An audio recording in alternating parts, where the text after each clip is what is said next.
Alright, first things first, we have to pick ourselves a good name. Now, in order to maximize our stats, we're going to have to get ourselves the prologue cat, which I already did in this video here.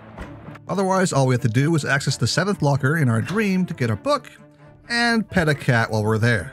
Now that we've hit chapter 1, we want to get our fortune told at the local fortune teller at least 3 times, giving us the skeptical bonus for +1 mysticality. Once we discover the mailbox, we want to do the quest there, which is pretty simple. Go down to Hiram's Grocery and then head to the Snackle Cake Factory where you get some Snackle Cakes. Return it to the mailbox and get ourselves +1 Moxie and a good chunk of money. The hardest one for chapter 1 though is St. Polycorp's, where we head over there, talk to the vicar, we go downstairs and find out the last person here was Captain Dirch. So we head onto his house, find a date inscribed in the stone here, head back to the newspaper, look at the date, find out that he was on a ship called the Perquad, and then head over there to talk to him about it. Unfortunately, the urn cannot be removed until we get some cigarettes. Once we turn in the cigarettes, we can open the secret bookcase after we choose the first item for a combat item. Talk to the man there, go get a spare urn, come back, swap urns, and then give the urn to the vicar. And we finally completed the mission for +1 muscle. At the end of the day, it's time to choose a store, and we want to choose between pants or potions, though bakery is an okay choice too. Once we're in our dream, we want to collect our teeth from this bully, and that's basically it.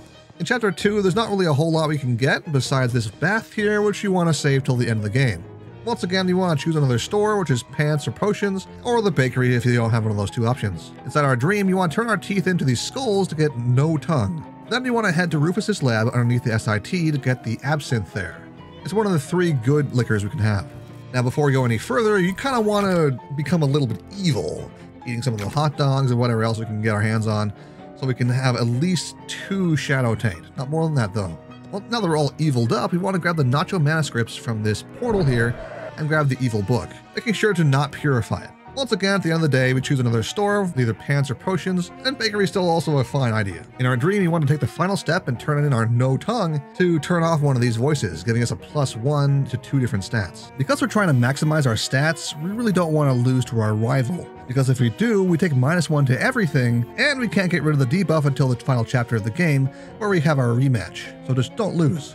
If you've been following along with the Mafia quest, you'll unlock the Mob Submarine, or you can get tequila inside the missile pod. If we unlock the Radio Shack, we can also grab this light ball, which will boost us for +1 mysticality inside our own home. While you're wandering around the Big Moist, you can get yourself into this situation where you become cursed with a swamp geas. What you can actually do is go to the uncursing machine and uncurse yourself, feeling a lot better afterwards. Once we find the monster hut, you want to head in there and do some of the quests. They're all fairly easy, though the easiest one is the Honey Badger quest, the Moss Man, and Flemberg, who will almost always give you a hair. Once we unlock the Frog Bog, you want to head down there and talk to the frogs, head to the quarry that unlocks, and then slam dunk that emerald into the statue as fast as you can. From there, talk to the NPC nearby, and he'll ask you to clear out some flies, which we'll go do, and then come up to this pile of maggots, which you want to clear the long, gross way. Once you unlock the Moonshiner's Shack, you can head inside and look at the tire there to access the tire tracks on the outside with all the other footprints. From there, we head to the Moonshiner's Cave, where we have to unlock our truck and fend off a bunch of gators. For all that, we get whiskey, which is the last of the 3 good and alcoholic beverages. With all that done, we can head to the next chapter, or again, we have to choose another store. While wandering around Gray County, you can come across this rare event where an electrical creature will attack you. By hitting harness the electricity, we can actually gain the power ourselves and get +1 mysticality, temporarily anyway. Another event we can run into is having to pay back our debt, where we can get Swamp Geas 2, which unfortunately is even worse than the previous one. However, you can still get rid of it the same way if you didn't pay off your debt. In the heck hole, you can throw down any kind of food item that starts with H to get yourself a devil food cake, which gives you +1 to all stats. It's pretty useful if you don't have any other way to get a perfect food. The hot links or haunted croutons you can create make you have an infinite supply of these cakes as well. One of the side quests we can do here gives us access to the Drexelstead, where we can talk to this hobo and send him off to the hobo camp. If we head back to the hobo camp and talk to him, we can get ourselves a homemade cornbread, which we can go give to this crow here to get a black feather. Take this feather to the scarecrow and you can send him packing. And behind him is a dentist. By asking the dentist to experiment on our teeth, we can get a negative modifier to our teeth and then lose our teeth altogether, and finally get better teeth, giving us a +1 Moxie in total. With that, it's time to go to the final chapter of the game. Once again, choosing the store you need, pants or potions, or bakery if you have that.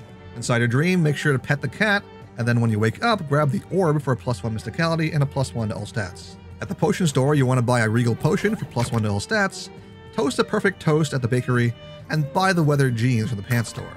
Putting all these on, we want to head to the Government Valley and access the prison there. We're talking to the very first prisoner in the very first block will give us some prison coupons, which you can then spend on other things. If we buy 4, we can get +1 to each of our stats by talking to these individual inmates, as well as talking to the masseur to get a +1 to our muscle.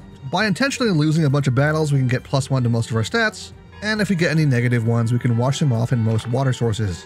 Make sure you head back to the junkyard to take a bath, and with all that done, our stats will look something like this. Now that we're all nice and ready, let's head on down to the boardwalk and talk to this guy a few times with a small amount of chump change in our pocket. If you've done it correctly, we should have enough stats to pass every single check and get our prize, which is a cool goldfish. Now, what if you want more power? What if that's not enough? Well, what we can do is read the Book of Evil, and whichever class-specific item you got inside the portal in Chapter 3. With all those combined, we get +1 to our major stats and +1 to all our stats. And now we are the most powerful one alive. Unfortunately, because we're evil, the goldfish won't follow us anymore, which means the whole point of getting those prizes is kind of moot now, huh? At least you got the achievement, right? Oh well. In any case, have a great day, and I'll see you in the next video, huh? So long.